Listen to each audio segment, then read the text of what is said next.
Hey guys, welcome back. Today is day 8. Welcome back. I'm so in it. Are you still waking up? I'm still All right, in it to win it though. Let's go. Get into it, guy. So how are things going? Let me know in the comments. If you are still fired up, type in a raising hand emoji. We want to see that. It's day 8. We're in the home stretch and we hope that you've made some money so far. Again, if you haven't, you should still be really encouraged. We challenge you to get out of your comfort zone.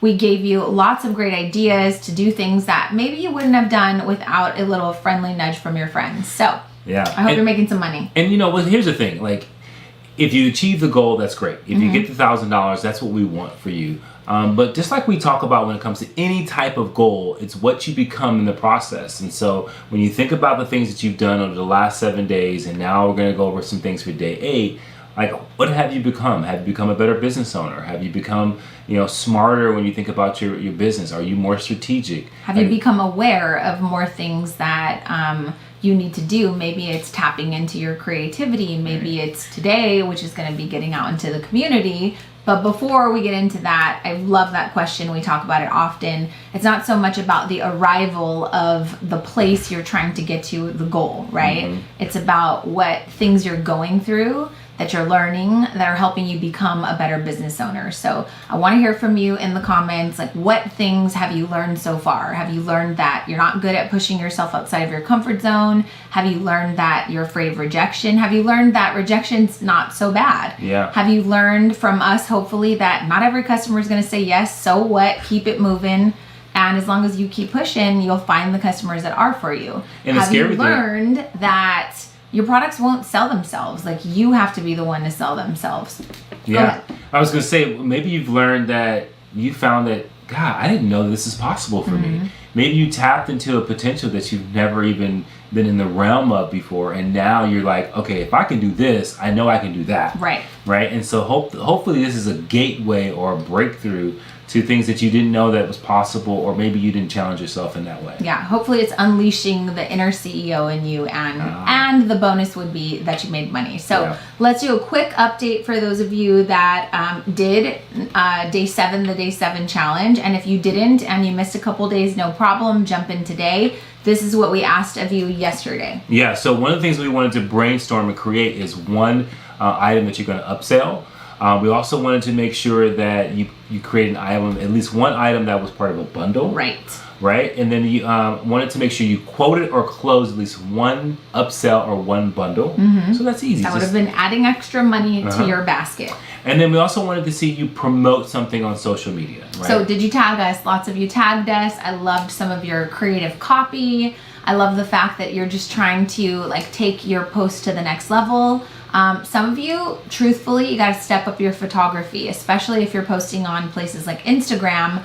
People want to see something that catches their eye. You're basically trying to get them to slow their scroll. So make sure that, here's a quick sidebar. When we first started, I couldn't afford lighting. And so I took pictures in my front yard in this special place where the sun hit it on in the mornings at 10 a.m.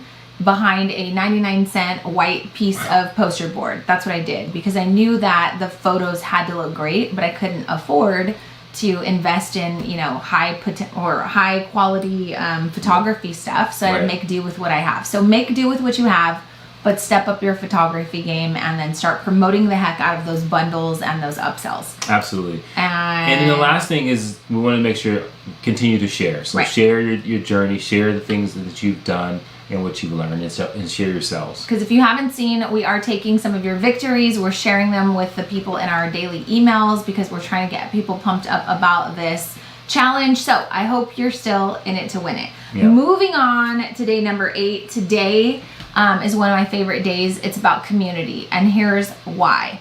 I knew very early on when I started my business that my business was going to be nothing if I just sat there and posted on social media. I needed to get out into the community. So we're going to challenge you today to leverage your leftovers. If you are just starting, you're probably doing some test baking. I took all of my test baked goods to my kids' gymnastics, to soccer practice. I was soliciting feedback, and I got a lot of orders by just taking stuff that wasn't even like a final product, right? When I started making cakes, I had leftovers and made cake pops. I'd take 2 or 3 of them to my kid's teacher along with a business card and say, hey, just in case you ever need any sweets, please, this is my business card. Keep me in your Rolodex and remember me, follow me on social, whatever the case may be. I used all of my leftovers and leveraged them throughout the community. So that's today's challenge. It doesn't have to be leftovers, but what can you do to get out into the community? Do your kids play sports?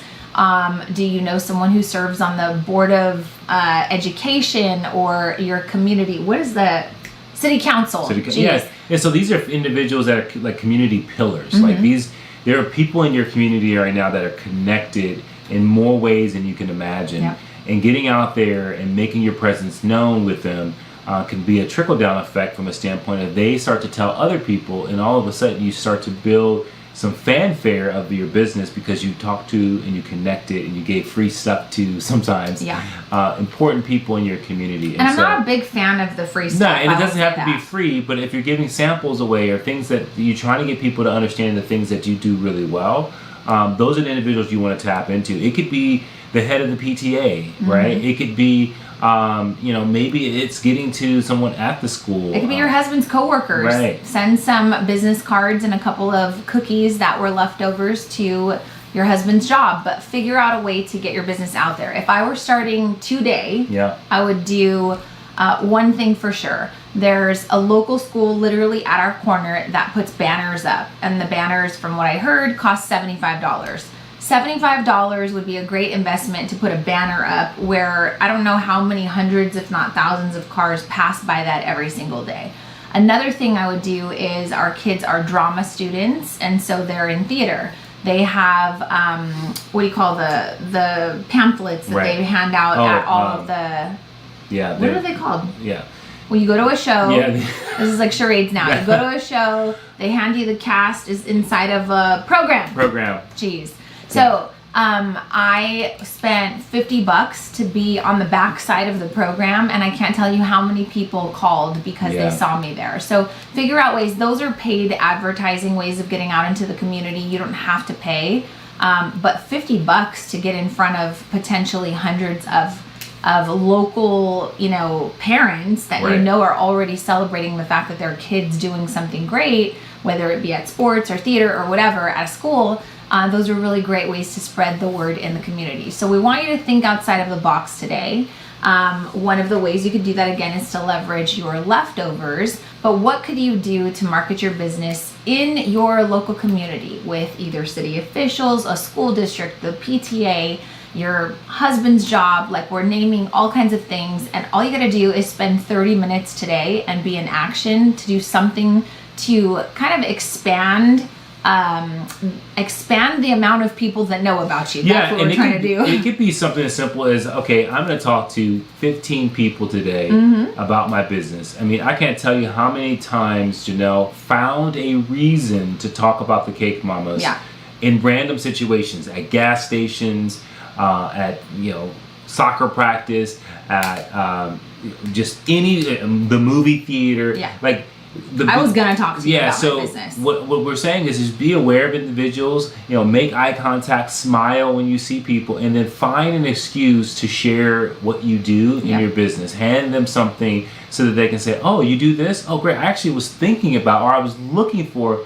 And that will happen if you put yourself in as many opportunities as possible. I literally, every person I saw that had kids, I would pull out a business card and be like, hey, I see that you have kids. I don't know how you guys normally celebrate birthdays, but I own a local bakery, and I would love for you to consider us making your cakes. We'd love to celebrate with people. Done. Like, you don't have to say yes at that point. And then appeal to the fact that okay, maybe this may be awkward for some of you. Maybe you say, hey, I know this is kind of strange, but I see you with your kids. And I think when you play into that, it softens that. But I know some of you are listening and watching this right now, and you're cringing on, oh my God, that I gotta talk to people. I gotta talk to people. Yes, you do. You gotta talk about your business. You have to act like you're desperate in a sense, because you are. You're trying to grow something out of desperation. And I think you saying that, I think that's why I did that. I was like, some of you, here's a question for you. It's kind of serious, but why are you doing this? Like, why did you sign up to do the hard thing of growing a business? You're starting something that literally no one knows about. you got to understand that that's going to be hard in the beginning, right? I started it out of desperation and out of necessity. Like, I couldn't find a high-paying 6-figure job because we had been laid off. I started to kind of dabble in cakes. I wound up really liking it, but I had to either go back to work or I had to make money because we had a family to support. Right. So out of desperation, I couldn't just be buying cake supplies. Like, I had to buy the stuff, learn how to use it, and then put it to good use and make money to support my family. So some of you need a kick in the butt because maybe there's no necessity, right? Yeah. Maybe it started as a hobby, something you got tons of compliments on, and now here you are with business cards and all these expenses and you're upset because you're not making any money. Channel that inner necessity and like make it go time. It is go time. It's day 8 of go time. So that's the challenge today. Get out into the community, spread the word. I would say make a goal. Make a goal to talk to 10 or 15 people today. Make a goal to talk to your kid's teacher. Make a goal to get yourself out there so that you can expand the exposure of your business. Yep. And that's it. It's a simple thing today, but I promise somebody is going to send an inquiry. And then the other thing is like, we've come up with all this stuff. We've come up with like a fall promotion. We've come up with bundles and upsells. You've got so much You've to got offer. so much in your like back pocket now. So if someone asks you a question, you can be like, actually, we've got a promotion going on right now. And if you buy this, you get this 10% off. Love it. Whatever. So use everything collectively that we have challenge you to do or focus on this week and make sure that, you know, it's coming out in conversation. But get out there. Today's challenge, you pick the number. I think it should be 15. I think it should be 20, maybe 30. Where could you go? Pick the number that scares you the most. Yes. And we want to hear all about it. So as always, please stay active in the comments today. I don't want you spending all of your time on social media, but I do want an update. Our team is kind of standing by. We're all encouraging you and cheering you on, giving you different recommendations, pushing you throughout the day. So please continue to share those wins, thoughts, questions, whatever you have. We're here for you.